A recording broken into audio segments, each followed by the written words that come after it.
Right now, Pittsburgh's best sports show is about to begin. Call us or tweet us. We've got things to talk about on the Ireland Contracting Nightly Sports Call. Good evening, everyone. Welcome inside the Fan Cave. This is the Ireland Contracting Nightly Sports Call. We are being televised on KDKA+, and on the radio, it's 93.7 The Fan. I'm here in the Fan Cave. Andrew Fillipponi joins me up at 93.7 The Fan. On the eve of what should be a very interesting homestand, starting with the LA Dodgers. Get into that in a second, but the big news today was Tucupita Marcano, who all of a sudden is a former Pirate and could be a former Major Leaguer for good, Andrew. And I wonder, was he betting on Pirates to win games, to lose games? Was he betting against his guys in some of these player props that are offered up? He had all this intimate knowledge of what was going on. We've seen this more and more. Calvin Ridley lost a year because he was hurt, and he was putting Falcons games into parlays. He was only banned for a year. We're seeing Porter in the NBA. His now career is over because he was doing the worst thing possible. He was playing and kind of shaving points, producing negative plays to help win his bets, which was such a short-sighted, idiotic move. Bob, this is what happened with Pete Rose. You know, as a major leaguer, you can't bet on baseball.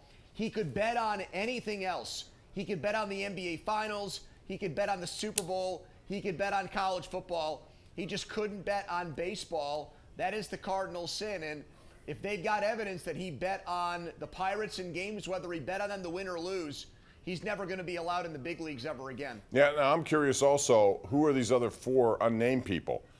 Because it's, I think I read minor leaguers. Okay. I think I read that they're minor league guys, but I don't know that for sure. I don't have the Wall Street Journal. I don't subscribe. See, I need to do better about my finances.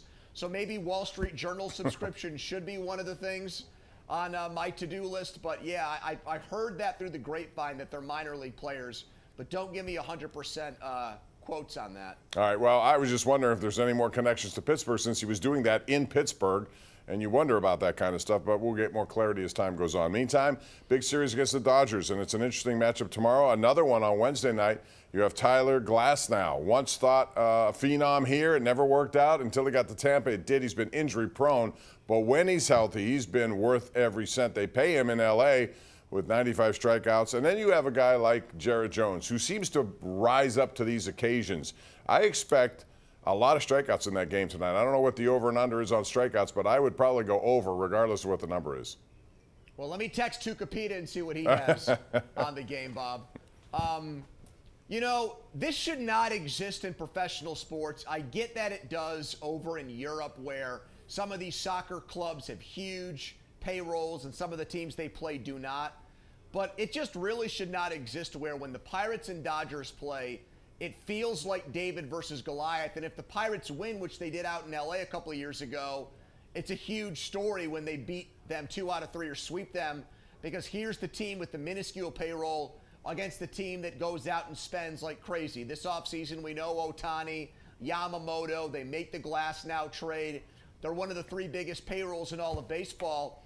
And it stinks that, like, we've got to root for an underdog story. And the pitching matchups do not paint it as big market team versus small market team because they're very close, the pitching matchups.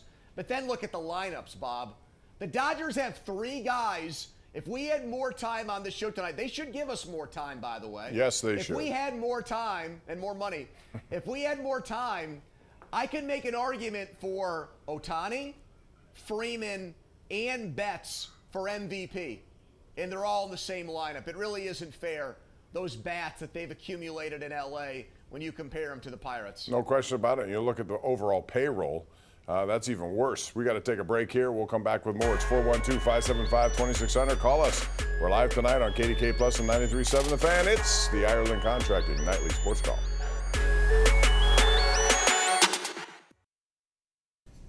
Our GMC Sierra tweet of the night comes from the Pittsburgh Steelers. They made it official today. Troy Fontanu has signed his first contract as a Steeler. Expect him to be a starting tackle one way or the other as the season progresses. We'll see. Zach Frazier is a guy who hasn't signed yet, to my knowledge. He knows he's going to be a starter, so maybe there's a little bit of give and take there, whatever the case may be. Man, look at the size of the hands on Fontanu. Did you see those things? Yeah, Did you see them? My God. Kenny Pickett, we would lose an arm wrestling match to that guy, no doubt. I mean, that was impressive from Fautano. Those are meat hooks. They're up against him. Anyway, let's talk about what is happening in the wide receiver market, because any thoughts of the Steelers getting one of these big play receivers, I think, took a hit today, given what Justin Jefferson got. 4 years, under $40 million, $110 guaranteed. Now, C.D. Lamb, who I think is just as good, if not better, and a lot of people think it's Justin Jefferson. I think C.D. Lamb is, if you look at the numbers, right there with him. I'm just saying, I think the Steelers, they have a lot of other things, moving forward. Like, for example. Well, just out of curiosity, yeah, like what? What would be the big things quarterbacks down the road? After this year, they're going to have to make a statement one way or the other. They're getting off with virtually little money invested in that department. That will change at the end of the season, you would think. And if it doesn't, fine. You can make, contracts that are in that range. I can understand them being interested. I just think my own personal thought is that money is going to get to a point where it probably would make them less likely to do it. That doesn't mean they won't. To me, that looks like, the cost of businesses went up to a point where maybe they're not interested, even though they still need a number 2. Yeah, I mean, the reports are out there that Omar Khan tried to trade for Ayuk at the draft and it didn't work out. I think he knew then what the price was. I think he knew that he was going to get Amon-Ra St. Brown money or Jalen Waddle money and was comfortable trading and signing him to that kind of contract. So maybe it's gone up a little bit, but I don't think it's gone up enough to completely scare the Steelers off. All along, I think the 2 impediments to this trade are, number 1, San Francisco and their willingness to get rid of Ayuk. And the second part is, what do they want back in the trade package? I think the easiest thing for the Steelers to do is the contract. Because Omar Khan, he's savvy. He knows the business of football. He knows what wide receivers are making. And so if he was interested in Ayuk 2 months ago, I don't think that's changed. I think it's just a matter of what San Francisco would want back. And that might be, if it gets to that point, that might be what he balks at if they're looking for a first-round pick, for example. Could very well be. We'll see. But they're definitely going to need somebody, I think, at some point. Who that is, we will find out. 412-575-2600. We have our number 1 Cochran Go One Better caller of the night, and it begins with Kirk in Manor, who joins us here on the Sports Call. What's up, Kirk?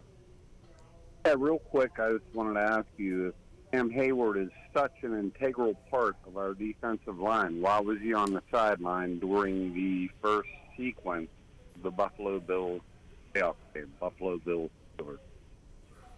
I can't even remember the first series of that game, let alone where he was. But he is a big, the problem there, and to use Andrew's word, the impediment is money and years for a guy who's 35. I think that's going to be the one thing they're going to have to wrestle with no matter what happens here. And I just wonder how long this will take to resolve itself. Can I offer up a compromise? Why not just give him more money this year, like the Raiders did with Max Crosby? I said that the other day. I agree. I think that's the best way to go. And just give the guy a straight-up raise. Yeah. And just say, you know what, Cam, $16 million, let's make it an even 20 because of everything you've done. Look at it as a bonus for a great career and winning the Walter Payton Man of the Year award. And let's pay you a cool $20 million, over $1 million a game for this year, and then we'll see what happens at the end of the year. They've got the salary cap space to do that, over $18 million. I'd rather do that and see if you can pacify him and placate him that way. How about if he doesn't want that? How about if he does truly want years and new deal? Well, they've played hardball, and I love Cam, but they've played hardball with better players and more important players than Cam Hayward, whether that's Franco Harris back in the 80s, or asking Ben Roethlisberger to take a pay cut, him obliging. Yep. Troy Polamalu wanted to play longer. Hines Ward wanted to play more. So, yeah, I mean, that's my way of looking at it, Bob. Yeah. I mean, Chuck Noll said famously, Franco who? I mean, these things happen in Steelers history. Guys want to play longer than the organization feels they're worth or what they're capable of. So it stinks that not everyone has a happy ending like Jerome Bettis.